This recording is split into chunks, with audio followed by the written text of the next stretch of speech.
célébration de la journée internationale du volontariat est désormais un label incontestable pour notre organisation. Elle occupe une place majeure dans notre agenda annuel et joue un rôle significatif dans le système éducatif sénégalais.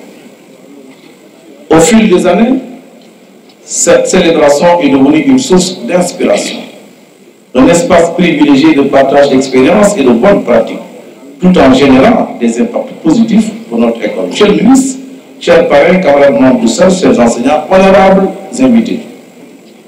Après avoir partagé des moments de communion dans le Sine l'année dernière, nous nous retrouvons à Bignona. Boudionné, ça s'appelle, ici en Casamance, pour célébrer et réfléchir sur la philosophie du volontariat, véritable lieu de développement communautaire. La journée internationale du volontariat est bien plus qu'une célébration. Elle incarne pour nous tous une communion d'esprit et de cœur, au moment pour magnifier l'engagement patriotique et le sacrifice désintéressé au service du Sénégal et de son système éducatif. Pour nous, membres du syndicat des enseignants libres du Sénégal, cette journée est l'occasion de réaffirmer notre engagement et de rendre un hommage à ceux qui ont consacré leur vie à la promotion de l'école sénégalaise. Nous leur exprimons notre reconnaissance et nos prières, notamment pour ceux qui ne sont plus de ce monde. En effet, si l'école sénégalaise s'approche aujourd'hui de la scolarisation universelle et d'une éducation de qualité telle que prônée par le paquet, c'est simplement dû au fait que durant ces années d'incertitude, le volontariat avait donné un souffle nouveau à notre école en lui procurant un mieux-être. Le volontariat nous a permis de tirer vers le haut le taux de scolarisation qui était à 54% en 1995.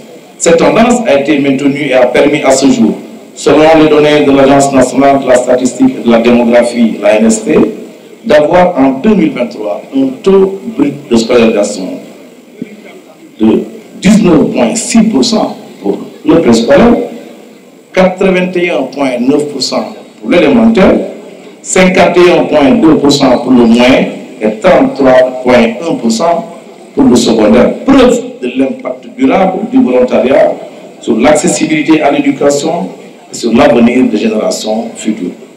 Monsieur le ministre, mesdames et messieurs, la 22e édition de cet événement se tient dans un contexte marqué par une nouvelle alternance politique et l'adoption du référentiel Sénégal 2050, ainsi que la validation récente de la Lettre générale de politique de développement du secteur de l'éducation et de la formation 2024-2035.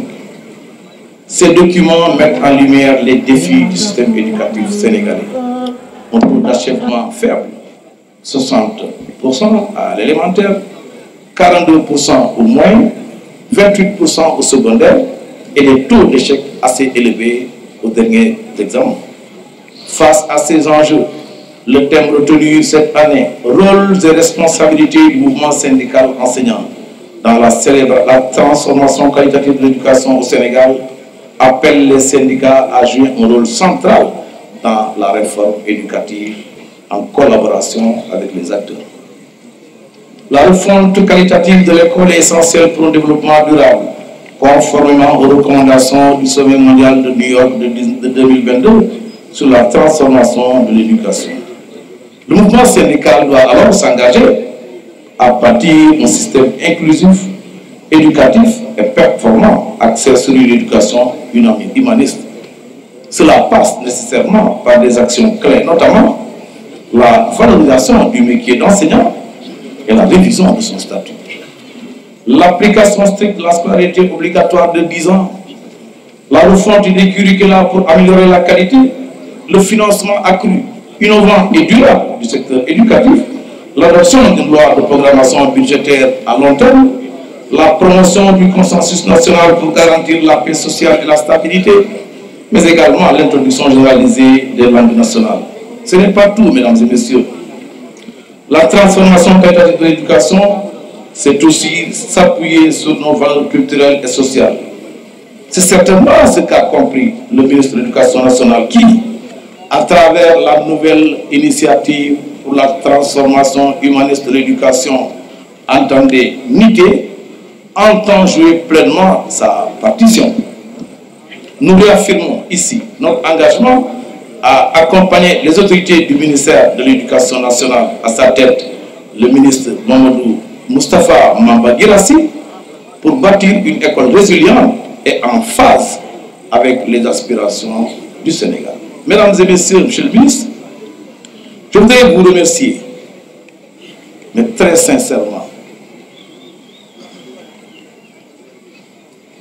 Bien que saisi tardivement, vous avez tenu à honorer de votre présence l'événement d'aujourd'hui, témoignant ainsi de votre considération envers le CELS, mais également envers le mouvement syndical sénégalais. Votre participation active et votre soutien conséquent ont été décisifs pour la réussite de cette édition. Nous saluons votre ouverture au dialogue et votre volonté de résoudre les problèmes des enseignants et de l'école sénégalaise. Monsieur le ministre, depuis votre avènement à la tête du ministère de l'Éducation nationale, nous avons noté avec beaucoup de satisfaction des avancées significatives en si peu de temps. La publication d'arrêtés d'admission définitive au CEAP, CAP et de nomination des directeurs témoigne de ces avancées. Pour ma part, je reste profondément touché par votre humilité, votre modestie, votre détermination à réussir les missions qui vous sont assignées. Vous avez tenu, monsieur le ministre, malgré un calendrier hyper chargé. Jusqu'à 22 h, vous me disiez hier, vous étiez encore au bureau, à être là aujourd'hui. Et vous m'avez dit à votre arrivée que quel que soit le temps que prendra la cérémonie, je suis venu pour cela, je ne mets de pression à personne. Et de ce point de vue, je reste avec le CELS parce qu'il me semble important qu'ensemble, nous puissions poser le débat sur l'école sénégalaise, mais quelles sont les solutions que nous, syndicats d'enseignants, proposons pour sortir de l'ornière. Je vous en remercie vivement. Cependant, monsieur le ministre, malgré ces efforts et la volonté des syndicats de maintenir la stabilité, les préoccupations majeures des enseignants demeurent. Il est impératif de convoquer le comité de suivi, monsieur le ministre, mais avec l'ensemble des ministres concernés, dont la résolution des questions est essentielle. Nous considérons, monsieur le ministre, que pour clarifier la mise en œuvre de ces accords-là, il faut que ces ministres soient là pour ensuite prendre des engagements sur la mise en œuvre de ces accords. Et parmi ces questions préoccupantes sur lesquelles notre organisation syndicale et le mouvement syndical globalement crient sur tous les toits, nous noterons d'abord et en premier la question des enseignants décisionnaires, qui, à notre sens, passe nécessairement par deux actes forts. La modification du décret 74-347, mais également la modification du décret 2006-392. Naturellement, ces modifications vont entraîner l'équité dans l'avancement, l'intégration avec les incidences financières. Mais nous notons également, monsieur le ministre, que la question liée à la résolution des abris provisoires, au déficit d'enseignants, doit être solutionnée. Et pour ce déficit d'enseignants, les creuser à notre sens, ce sont fondamentalement ces animateurs polyvalents, mais également les enseignants qui servent dans les classes préparatoires de l'élémentaire et tant d'autres Sénégalais qui détiennent à ce jour des diplômes professionnels entendés CEAP, CAP. Au-delà de ces questions sus-évoquées, la question liée à l'amélioration de la gouvernance des LINAC se pose pour nous avec équité. Il en est de même pour l'amélioration du dispositif de mise en œuvre de l'enseignement de l'élémentaire à l'élémentaire, non sans oublier la formation des chargés de cours. Le CELS et le G7 comptent beaucoup, monsieur le ministre, sur votre personne pour résoudre définitivement ces problèmes et engager avec vous les réformes majeures qui s'imposent à notre système. Monsieur le ministre, chers parrains, honorables invités, le CELS exprime sa profonde gratitude envers les autorités des ministères des Finances et de la fonction publique pour leur mobilisation lors de la GIV présente. En installant des stands depuis 48 heures, la fonction publique et la SOL sont restés totalement au service des enseignants et des fonctionnaires qui officient dans la localité. Depuis 2 éditions consécutives, elles répondent avec diligence et enthousiasme à cette sollicitation, facilitant ainsi l'accès des fonctionnaires aux services tels que la gestion des sols, le produit innovant comme e-sol, mais également les grappes familiales et les plateformes Giraffe 1 et 2.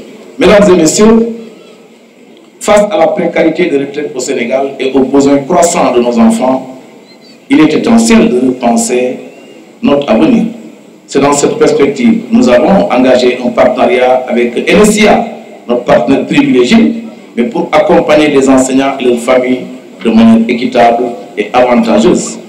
Je remercie au passage la direction générale de NSIA Sénégal pour sa confiance et son soutien.